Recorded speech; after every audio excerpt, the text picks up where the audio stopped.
ये train station शुरू में डरावना नहीं लगता, लेकिन यकीन मानो ये सबसे डरावना स्टेशन है जो मैंने कभी देखा। अचानक ट्रेन की सुरंग से एक अजीब आवाज आई। वह डरावनी आवाज और तेज होती गई और आसपास की चीजों को भी प्रभावित करने लगी। भीड़ में खड़ा सेबेस्टियन नाम का एक आदमी कुछ अजीब महसूस करने लगा। वो वहां से जाने का सोच रहा था, लेकिन थोड़ी देर कर दी। जो लोग सुरंग के पास थे वो उस अजीब आवाज से बदलने लगे। उनकी आंखों का रंग बदल गया। वो लोग खुद को ट्रेन की पटरियों पर फेंकने लगे। जैसे ही ट्रेन आई, लोग उसकी तरफ खींचे चले गए। इस भगदड़ में सेबेस्टियन भी लगभग पटरियों पर गिर गया, लेकिन किसी तरह अपना संतुलन बचा लिया। तभी उसकी पत्नी का फोन आया। वो उसे तुरंत घर आने को कहती है और कहती है कि अपनी बेटी अन्ना को स्कूल से ले आए। इधर स्टेशन पर हालात और भी बिगड़ने लगे। सेबेस्टियन ने देखा कि उसके कुछ सहकर्मी अपनी जान देने लगे। डर के मारे वो ऑफिस से भाग गया। बाहर एक आदमी ऊपर से गिरा और उसकी कार पर गिरा, जिससे कार पूरी तरह टूट गई। पूरा शहर अराजकता में बदल चुका था। लोग भाग रहे थे, गाड़ियां टकरा रही थीं, सड़क हादसे हो रहे थे। सेबेस्टियन किसी तरह भागते हुए अन्ना के स्कूल पहुंचा। वहां का स्टाफ मर चुका था और स्कूल तबाह था। क्लासरूम में आग लगी थी और बच्चे डरे हुए थे। सेबेस्टियन ने अन्ना को पकड़ा और उसे आग और तबाही से बचाते हुए बाहर निकला। रास्ते में एक चर्च पड़ा, जहां एक पादरी ने उसे रोका। पादरी ने कहा कि यह सब ईश्वर का उपहार है, एक चमत्कार। लेकिन सेबेस्टियन को चमत्कारों में कोई दिलचस्पी नहीं थी। वो सिर्फ अपने परिवार को बचाना चाहता था। वो बिना कुछ कहे आगे बढ़ गया। बाहर उसकी पत्नी दिखाई दी, लेकिन तभी एक तेज रफ्तार कार आई और उसे टक्कर मार दी। वो वहीं मर गई। 9 महीने बाद सेबेस्टियन और उसकी बेटी अन्ना एक सुनसान स्केटबोर्डिंग स्टेडियम में साथ समय बिता रहे हैं। उनकी शांति अचानक टूट जाती है जब एक आवाज आती है। वे डर के मारे भागते हैं, लेकिन कुछ अंधे लुटेरे उन पर हमला कर देते हैं और उनका सारा खाना छीन लेते हैं। सेबेस्टियन घायल होता है और वापस लड़ने की कोशिश करता है, लेकिन अन्ना उसे रोक लेती है। बाद में सेबेस्टियन उसे धन्यवाद देता है, क्योंकि उसे एहसास होता है कि हमलावर भूखे और मजबूर थे। रेडियो पर एक चेतावनी आती है कि कुछ अजीब एलियन बाहर है। लोगों को कहा जाता है कि उन्हें सीधे मत देखो, क्योंकि वो दिमाग पर कंट्रोल करके लोगों को आत्महत्या के लिए मजबूर कर सकते हैं। सेबेस्टियन और अन्ना अपनी आंखों को कपड़े से ढक लेते हैं और बाहर निकलते हैं। वो कुछ अजनबियों से मिलते हैं जिन्होंने भी आंखों पर पट्टी बांधी होती है। सेबेस्टियन उन्हें बताता है कि वो कई दिनों से भूखा है और खाना मांगता है। शुरू में वो मदद करने से झिझकते हैं, लेकिन जब सेबेस्टियन कहता है कि वह एक इंजीनियर है और उसे अपनी कंपनी के जनरेटर का पता है जो बिजली और गर्मी दे सकता है, तो वे उसे अपने साथ ले जाने का फैसला करते हैं। वो उसे एक गुप्त ठिकाने पर ले जाते हैं जहां कई लोग छिपे हुए होते हैं। उनमें से एक आदमी मार्शियल सेबेस्टियन की चोट देखता है और उसे लिलियाना नाम की डॉक्टर के पास भेजता है। वो सेबेस्टियन की चोट का इलाज करती है और पूछती है कि क्या हुआ था। सेबेस्टियन कहता है कि कुछ गुंडों से लड़ाई हो गई थी। बाद में वह उसे खाना देती है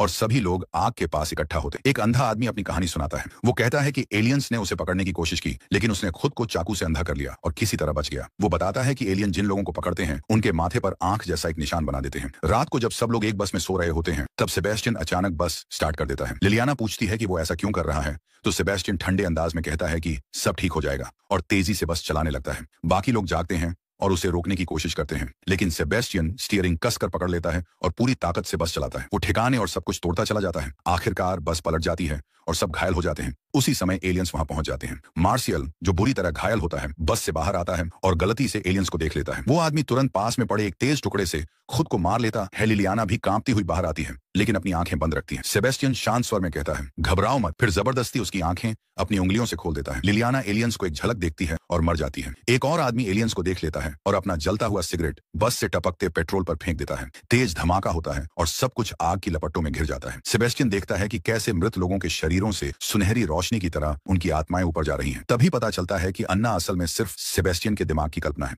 वो उसकी तारीफ करती है, उसे उद्धारकर्ता कहती है और कहती है कि उसने सही किया। अब सबकी आत्माएं एक बेहतर जगह पर जाएंगी। सेबेस्टियन एक अंधेरे गलियारे में चलता है और दीवार पर कई लोगों को सूली पर चढ़ा हुआ देखता है। उनके हाथ बंधे हुए हैं। ज्यादातर लोग मर चुके हैं, लेकिन एक आदमी अभी भी जिंदा है। अपने आखिरी सांस में वह आदमी कहता है कि ये जो प्राणी हैं वो किसी और आकाशगंगा से आए राक्षस हैं और ये सबको मार डालेंगे। लेकिन सेबेस्टियन बिना किसी भाव के कहता है, नहीं, ये तो फरिश्ते हैं। वो धीरे से उस मरते हुए आदमी की आंखें बंद करता है और अपनी कल्पना में देखता है कि उसकी आत्मा आकाश की ओर उड़ रही है। कुछ समय बाद सेबेस्टियन अपने अगले शिकार की तलाश में निकल पड़ता है कि एक औरत जिसकी आंखों पर पट्टी बंधी है एक फार्मेसी में जा रही है। वो उसके कदमों की आवाज सुनती है और रुक जाती है। वो पूछती है, कौन हो तुम? वो अपना नाम क्लेयर बताती है। सेबेस्टियन फिर वही पुराना झूठ दोहराता है कि वो भूखा है और कई दिनों से कुछ नहीं खाया, लेकिन उसे एक जनरेटर की जगह पता है जो अब भी काम करता है। थोड़ी देर बाद क्लेयर के दो साथी राफा और ऑक्टावियो अपने 2 कुत्तों के साथ आते हैं। वो सेबेस्टियन पर शक करते हैं और कहते हैं कि किसी अजनबी को अपने साथ ले जाना खतरनाक हो सकता है, लेकिन क्लेयर जनरेटर की बात सुनकर रुचि दिखाती है और कहती है कि शायद सेबेस्टियन मददगार साबित हो सकता है। उसी समय एलियन की मौजूदगी पास आ जाती है और उनके पास ज्यादा सोचने का समय नहीं होता। वो सेबेस्टियन को साथ लेकर अपने छुपे हुए ठिकाने की ओर भागते हैं,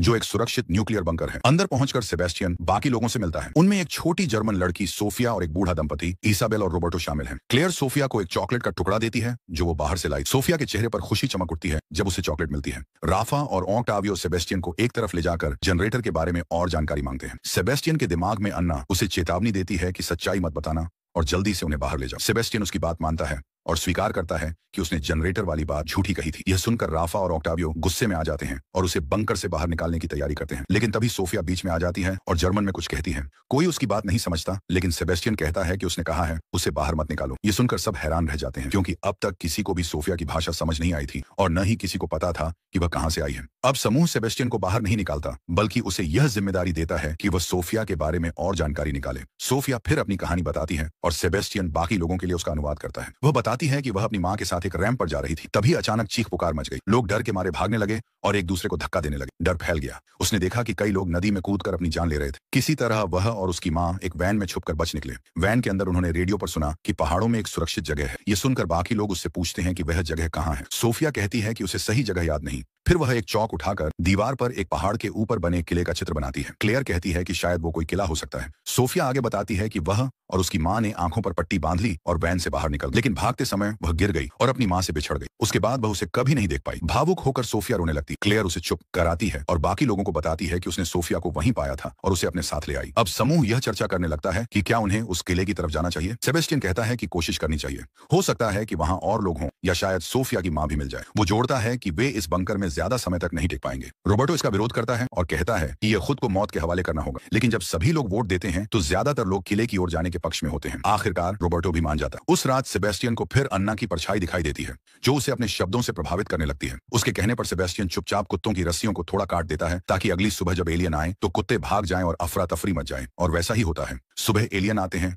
और कुत्तों की रस्सियां टूट जाती हैं, जिससे चारों ओर भ्रम और हड़कंप मच जाता है। जैसे ही एलियंस दिखाई देते हैं, हर कोई अपनी सबसे डरावनी यादों को फिर से जीने लगता है। क्लेयर को अपने भाई की मौत की यादें सताने लगती हैं। सोफिया अपनी मां की आवाज सुनती है, जो उसे धीरे से पट्टी हटाने को कह रही होती है। सोफिया पट्टी हटाने ही वाली होती है कि तभी ऑक्टावियो आकर उसे रोक लेता है। दूसरी तरफ राफा अपने कुत्तों को खोज रहा होता है। उन्हें न पाकर वह बुरी तरह घबरा जाता है, अपनी आंखों की पट्टी उतारता है और सीधे एलियंस को देख लेता है। फौरन ही वह मानसिक रूप से टूट जाता है और पास की कार की विंडशील्ड पर अपना सिर मारकर अपनी जान ले लेता है। क्लेयर अपने भाई की यादों में फंसी हुई सिर पकड़े बैठी रहती है, मानसिक दर्द से बिल्कुल जकड़ी हुई। ऑक्टावियो उसे होश में लाने की कोशिश करता है और सभी को सुरक्षित जगह ले जाने का रास्ता खोजता है। रोबर्टो राफा को ढूंढते हुए एक कुत्ते से काटा जाता है, जो अब एलियंस के नियंत्रण में है। उसके हाथ से खून बहने लगता है। ऑक्टावियो सबको पुकारता है कि सब लोग सुरक्षित जगह की ओर चलें। वह जोर से राफा को भी बुलाता है, लेकिन उसे नहीं पाता। क्लेयर दर्द से कहती है कि राफा अब मर चुका है। यह सुनकर ऑक्टावियो टूट जाता है, बहुत दुखी हो जाता है। अंदर इसाबेल रोबर्टो की चोट पर पट्टी बांधती है। रोबर्टो कहता है कि उसने सुना है कि इसाबेल ने उसे धोखा दिया। इसाबेल कहती है कि यह झूठ है और एलियंस मन में नकली यादें भर रहे हैं ताकि मानसिक रूप से कमजोर किया जा सके। बाद में ऑक्टावियो बताता है कि उसे लगता है एलियंस किसी क्वांटम दुनिया से आए हैं। वे इंसानों के सबसे गहरे डर के अनुसार अपनी शक्ल बदलते हैं और उन्हीं डरों के जरिए लोगों को काबू में करते। क्लेयर अपने भाई के बारे में बताती है। उसे डिप्रेशन था और वो खुद एक मनोचिकित्सक होकर भी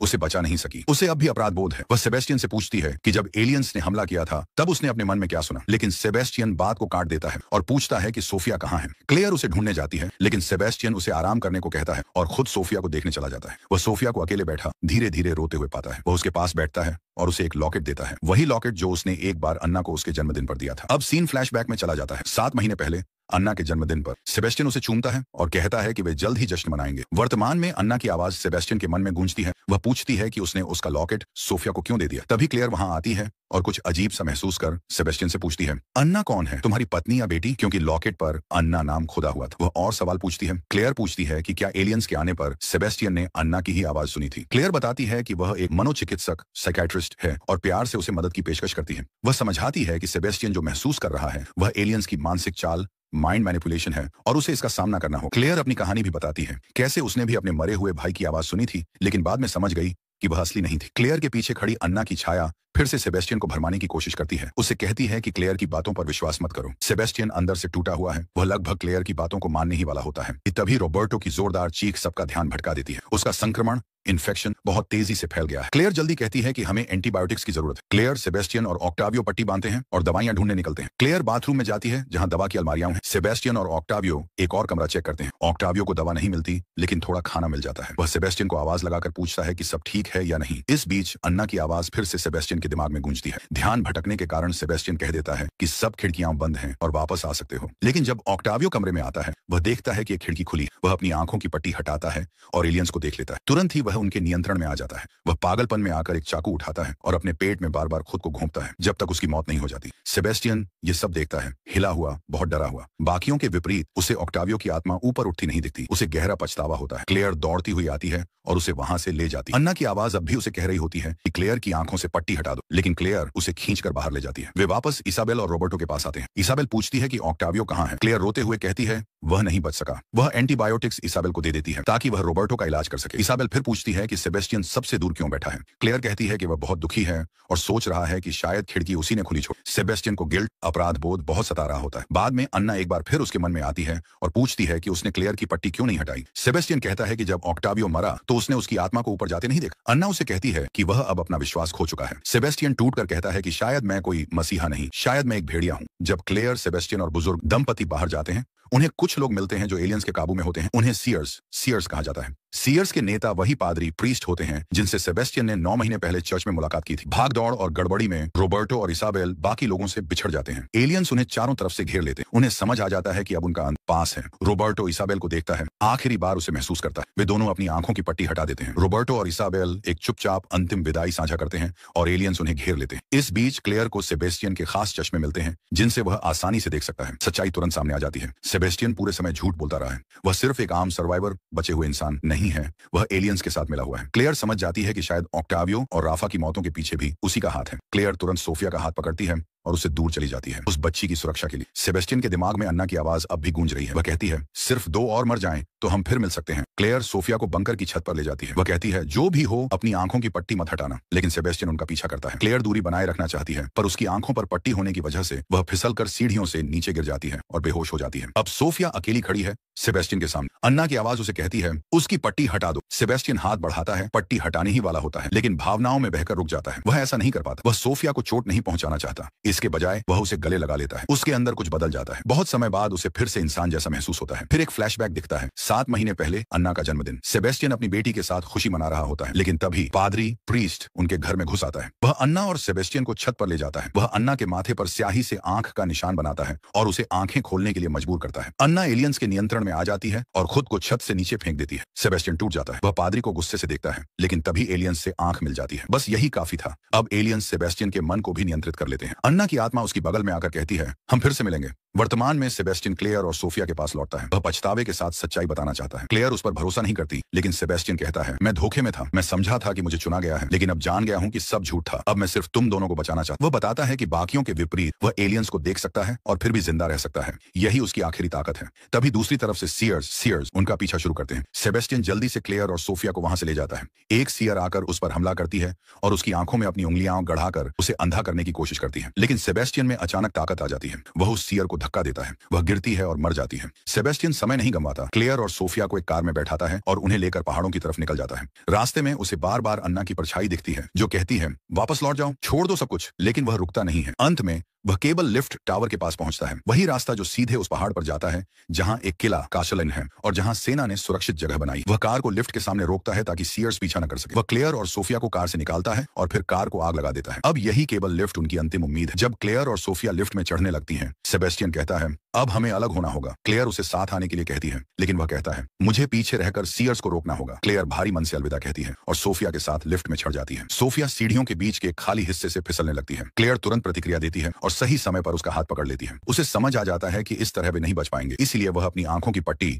ब्लाइंड फोल्ड हटा देती है ताकि वह दोनों को सुरक्षित रास्ते पर ले जा सके। उसे पूरा पता है कि यह कितना खतरनाक है। उधर पादरी फादर अपने अनुयायियों के साथ कार के पास पहुंचता है। जैसे ही वे कार तक पहुंचते हैं, उसमें भयानक धमाका होता है। चारों ओर आग और धुआं फैल जाता है जिससे उनका रास्ता रुक जाता है। पादरी गुस्से में चिल्लाता है और सेबेस्टियन को एलियंस की महान योजना में शामिल होने के लिए कहता है। वह दावा करता है कि सेबेस्टियन को चुना गया है, लेकिन सेबेस्टियन मना कर देता है। वह कहता है मैं उन जीवों का गुलाम नहीं हूं और कभी बनूंगा भी नहीं। वह एक लोहे की रॉड उठाकर लड़ाई के लिए तैयार हो जाता है। उसकी आंखों में जिद और हिम्मत। वह कहता है मैं तुम्हारे झूठे भगवान पर विश्वास नहीं करता। इसी बीच क्लेयर चेयर लिफ्ट टावर के ऊपर पहुंचती है और उसे चालू करने की कोशिश करती है, लेकिन वह समझ जाती है कि बिजली बंद, लिफ्ट काम नहीं कर रही। उसे एक नया आइडिया आता है। वह पास में एक बड़ी घंटी देखती है और उसे जोर से बजाना शुरू करती है ताकि एलियंस को आकर्षित किया जा सके। घंटी की आवाज सुनकर एलियंस पास आने लगते हैं। उनकी ऊर्जा से चेयर लिफ्ट चालू हो जाती है। इसी समय एलियंस सेबेस्टियन के दिमाग पर काबू पाने लगते हैं। वे उसे समझाते हैं कि पादरी उन्हें मुक्ति दिलाने आया है। सेबेस्टियन जलती हुई कार को देखता है और अन्ना की छवि उसे आग में जलती दिखती है। वह लगभग टूट जाता है, लेकिन खुद को संभालता है। वह कहता है यह अन्ना नहीं हो सकती, वह जा चुकी है। फिर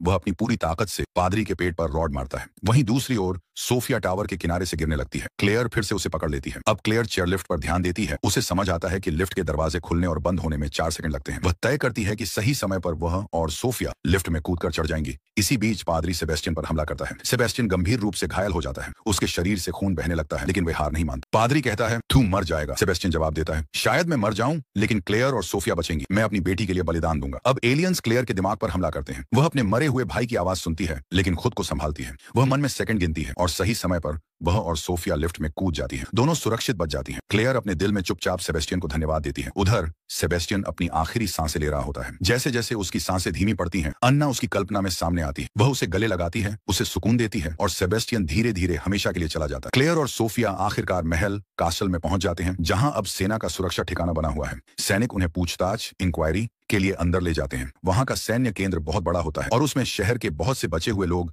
काम कर रहे होते हैं। तभी सोफिया की माँ उसे देख लेती और फिर होता है बहुत ही भावुक मिलन माँ और बेटी का। सोफिया की माँ क्लेयर को धन्यवाद देती है कि उसने उसकी बेटी को सुरक्षित वहां तक पहुंचाया। इसके बाद सैनिक क्लेयर को पूछताछ के लिए ले जाते हैं। एक डॉक्टर उसकी आंखों की जांच करता है, यह देखने के लिए कि कहीं वह एलियंस के संपर्क में तो नहीं आई। क्लेयर बताती है कि वह एलियंस के साथ नहीं है, लेकिन एक ऐसा इंसान जरूर था जिसने उसकी मदद की और उसे यहाँ तक पहुंचाया। वह कहती है कि बहुत से लोग अभी भी बाहर फंसे हुए हैं जिन्हें मदद की जरूरत है। फिर डॉक्टर क्लेयर को एक इंजेक्शन देता है। क्लेयर पूछती है कि यह क्यों जरूरी है। डॉक्टर समझाता है कि यह एक केमिकल मार्कर है जो उसकी डीएनए में किसी भी बदलाव को पहचान सकेगा। ये बदलाव तब आते हैं जब कोई बहुत ज्यादा तनाव, दर्द या नुकसान झेलता है। ऐसे बदलावों से इंसान सीयर बन जाता है, यानी ऐसा इंसान जो एलियंस को देख सकता है बिना मरे, लेकिन धीरे धीरे उनके नियंत्रण में आ जाता है। अब क्लेयर को समझ आता है कि सेबेस्टियन के साथ भी शायद ऐसा ही हुआ। जब उसने अपनी बेटी को मरते देखा तो शायद उसी गहरे दुख से उसके डीएनए में बदलाव आ गया और वह सीयर बन गया। डॉक्टर बताता है कि अगर क्लेयर में भी ऐसे बदलाव हुए हैं तो उसके खून से टीका, वैक्सीन बनाया जा सकता है। उधर एक लैब में 2 वैज्ञानिक एक सीयर के खून से वैक्सीन बनाने की कोशिश कर रहे होते हैं। वे उसे चूहों पर टेस्ट करते हैं।